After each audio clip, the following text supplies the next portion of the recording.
Simama. Tumeonana hata siku moja. Miaka njoo.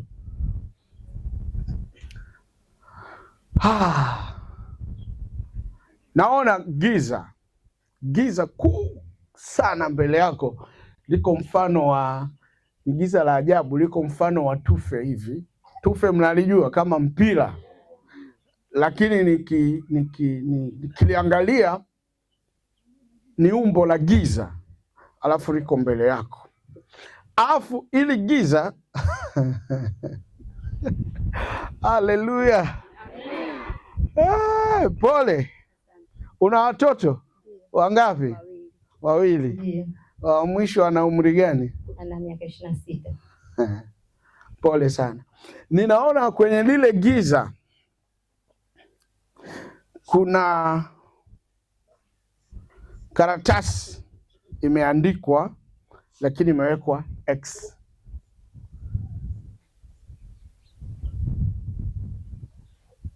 Roho wa Mungu ananiambia, kwanza nakupongeza, wewe ni mama mpambanaji. Amina.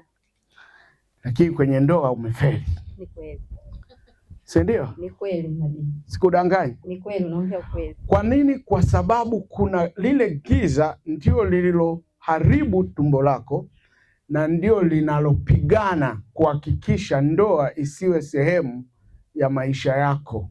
Yaani naona ile X inakataa kwamba huyu asije akaishi maisha ya furaha, na tutavuruga kila mpango wake katika ndoa.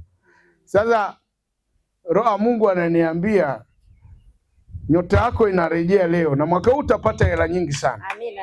Kwa sababu nayaona madeni ya pia yanakuja kwako, na yazuia katika jina la Yesu na kufutia hiyo. Lakini ukipata pesa, si unaona kazi hii tunaianza.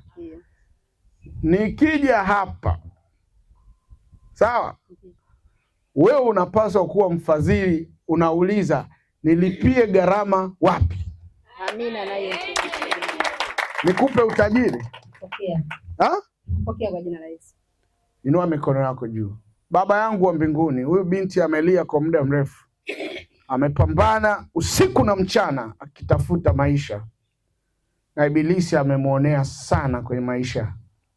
Amenyang'anya haki zake za ndoa, amenyang'anya amani wanaokuwa nayo wanawake, lakini namrejeshea nyota. Pokea kibali in Jesus mighty name. Tangu sasa umeinuliwa. Nenda ukastawi. Ongea. Unasemaje juu ya huu nabii?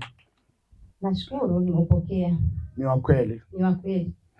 Unatarajia amani sasa? Ndiyo. Haya, nenda kwa amani. Mungu amenionyesha mama huyu anapigana, lakini kuhusu ndoa amefeli kabisa. Ni sifuri. Ibilisi hataki, anakataa, lakini Mungu ananiambia atafanya kitu.